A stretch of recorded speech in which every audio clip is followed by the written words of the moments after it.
Good morning children, how are you all.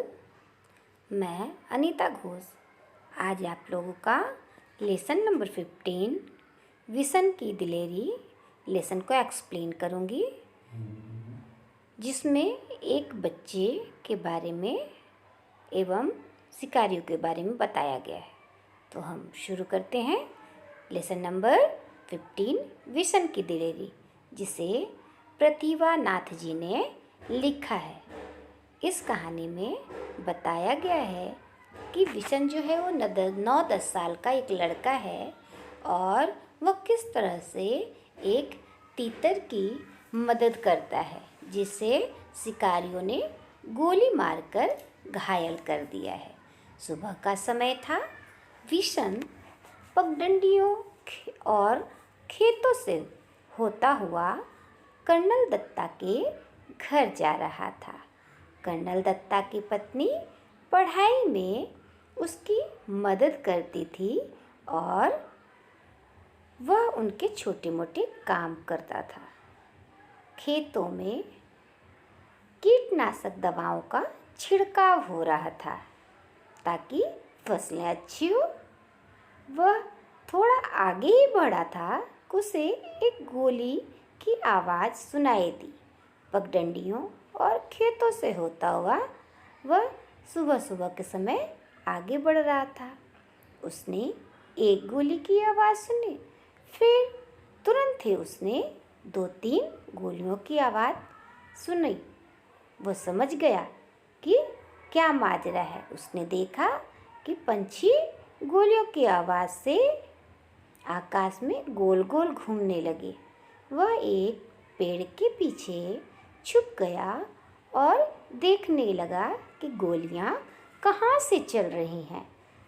उसने देखा कि खेतों में बहुत सारे किसान, सीढ़ीनुमा खेत थे वहाँ पे, उसमें किसान काम कर रहे थे और वहीं पर कुछ शिकारी लोग जो थे वो तीतरों को गोलियों से मार रहे थे। वो तीतरों को क्यों मार रहे थे, ये बात उसकी समझ में अच्छी तरह से आ गया। हर साल फसलों के पक जाने पर शिकारी वहाँ आते थे और सैकड़ों तीतरों को बेवजह मार डालते थे, सिर्फ उन्हें खाने के लिए। फसलें जब तैयार हो जाती थी तो कुछ तीतर उन्हीं की जड़ों में मरे हुए मिलते। गोलियों से कुछ तीतर तो वो पकड़ कर ले जाते और कुछ तीतर घायल होकर उन्हीं खेतों में गिर जाते थे। जब फसलों की कटाई का समय आता तो वहाँ पे जख्मी और मरे हुए ढेरों तीतर मिलते। शिकारी लोग हर साल यही काम करते थे। किशन को इस बात से बड़ा दुख हुआ। उसकी समझ में सारा माजरा आ गया कि ये गोलियों की आवाज़ कहाँ से आ रही है और ये पंछियों पर गोली कौन चला रहा है। तभी उसके पास थोड़ी सरसराहट से हुई। उसने खेतों में देखा तो एक तीतर वहाँ जख्मी पड़ा था और उसे देखकर वह और भी अंदर खेतों की ओर जाने लगा। समझ गया कि वह उससे डर रहा है। उसने अपना स्वेटर उतारा और उस तीतर को ऊपर रख दिया, जिससे तीतर उसमें फंस गया और वह तीतर को लेकर चुपचाप चलने लगा, क्योंकि उसे डर था कि शिकारी ने अगर उसे देख लिया तो वह तीतर को उससे ले लेंगे। वह फिर से पगडंडियों से होता हुआ कर्नल दत्ता की घर की ओर जाने लगा। जैसे ही वह वहाँ पहुँचने की तैयारी में था, तभी किसी शिकारी ने उसे तीतर ले जाते देख लिया और कहा, ए लड़के रुक। लेकिन वह बिल्कुल भी रुका नहीं। वह तेज तेज कदमों से आगे की ओर जाने लगा। शिकारी भी उसके पीछे हो लिया। वह बार बार उसे रुकने के लिए कह रहा था, लेकिन विशन बिना डरे तेज तेज कदमों से जल्दी वह कर्नल दत्ता के घर पहुंचना चाहता था ताकि वह उसे बचा सके। उसने देखो बच्चों पिक्चर में वह शिकारी जो है उसका पीछा कर रहा है और किशन आगे आगे जाएगा और वो नालों को, पहाड़ों को, झाड़ियों को पार करता करता जल्दी जल्दी जाने की कोशिश में लगा हुआ था और जिसके कारण उसका जो शर्ट था वो फट गया था और वो जानता था कि शर्ट के फट जाने से माँ उसे डांटेगी।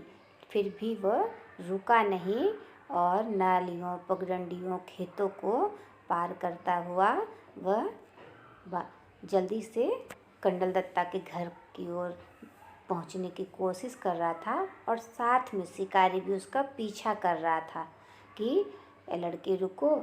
जानता था शिकारी कि उसके पास तीतर है, इसलिए वो बार बार उसे रुकने के लिए कह रहा था, लेकिन विशन जो था वो बिल्कुल भी रुक नहीं रहा था।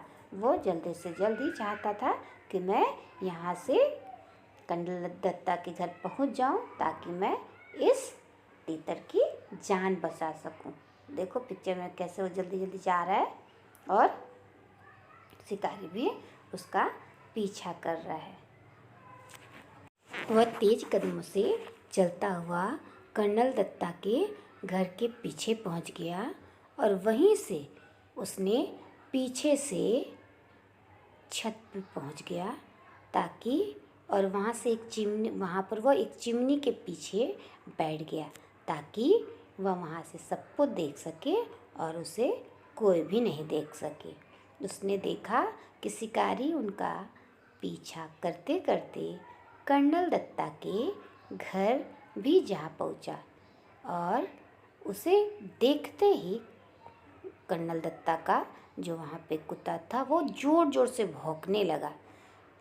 और कर्नल दत्ता भी वहीं पर थे, तो कुत्ते की आवाज़ सुनकर वो दौड़े आए कि देखता हूँ कौन है। तो उन्होंने देखा कि दो आदमी उसके दरवाजे के यानी कि गेट के सामने खड़े हैं। तो वो दोनों शिकारी कर्नल दत्ता से पूछने लगे कि यहाँ कोई 9-10 साल का बच्चा आया है क्या? उसने हमारा तीतर ले लिया है। तब कर्नल दत्ता ने कहा कि कौन हो तुम लोग और यहाँ क्यों आए हो? उसने कहा शिकारियों ने कि और ये सब सारी बातें चिमनी के पीछे से था वो विशन जो था चुपचाप से देख रहा था। कर्नल दत्ता ने उन दोनों शिकारियों को डांटा और कहा कि क्या करते हो तुम लोग? हर साल आते हो और तीतरों का शिकार कर कर चले जाते हो, जिसकी वजह से कितने तीतर घायल हो जाते हैं और खेतों में मरे हुए मिलते हैं। क्या तीतरों को मारना और उसे घायल करके छोड़ जाना अच्छी बात है? ये बात कहकर वे उन शिकारियों को वहाँ से भगा देते हैं। तब चिमनी से उतरकर हाथ में घायल तीतर को लेकर विशन कर्नल दत्ता के पीछे के दरवाजे को ठकठकाता है और कहता है, बहू जी दरवाज़ा खोलिए, बहू जी दरवाज़ा खोलिए। और कर्नल दत्ता की पत्नी तब उसका दरवाज़ा खोलती है और उसके हाथ में घायल तीतर को देखती है। घायल तीतर को देखकर कर्नल साहब कहते हैं कि जाओ जल्दी से फर्स्ट एड बॉक्स लेकर आ जाओ। फर्स्ट एड बॉक्स तो आपने देखा होगा, ऐसा होता है और इसमें सभी तरह की दवाइयाँ रहती हैं। तो कर्नल दत्ता उसे मंगाते हैं और उस घायल तीतर के पंखों को टेप से और दवाइयाँ मरहम लगाकर अच्छे से टेप से चिपका देते हैं, जिससे वो तीतर थोड़ा अच्छा महसूस करता है। उसके बाद वह विशन से कहते हैं कि विशन इसे गेंदे के पत्तों का रस 2-3 दिनों तक पिलाना, तब इसका घाव जल्दी ठीक हो जाएगा और इसका दर्द भी कम हो जाएगा। आपको पता है गेंदे के पत्तों के रस से कोई भी दर्द जल्दी ठीक हो जाता है। तब तक बहू जी यानी कि कर्नल दत्ता की पत्नी दलिया बनाकर ले आई और तीतर ने दलिया बड़े प्रेम से खा लिया।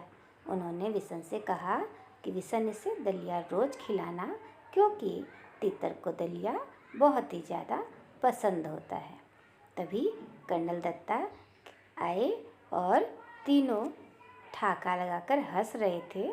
तभी कर्नल दत्ता ने पूछा, अच्छा किशन, तुम इस तीतर को क्या करोगे? तब उन्होंने कहा कि मैं इसे पालूंगा। कर्नल दत्ता की पत्नी भी बोली, क्या तुम्हें मालूम है कि तीतर कैसे बोलता है? तो विशन क्वैक क्वैक की आवाज़ करने लगा, जिसे सुनकर कर्नल दत्ता की पत्नी एवं कर्नल साहब तथा विशन जोर जोर से हंसने लगे। और इस तरह ये कहानी ख़त्म हो गई और खुशी खुशी विशन उस तीतर को लेकर अपने घर चला गया। तो बच्चों, आपने सुनी ये कहानी, आप इसे ध्यान से एक बार और सुन लीजिए, समझिए और नेक्स्ट वीडियो के लिए तैयार रहिए। मैं नेक्स्ट वीडियो में पानी रे पानी लेसन एक्सप्लेन करूँगी। घर में रहिए, सुरक्षित रहिए। Thank you.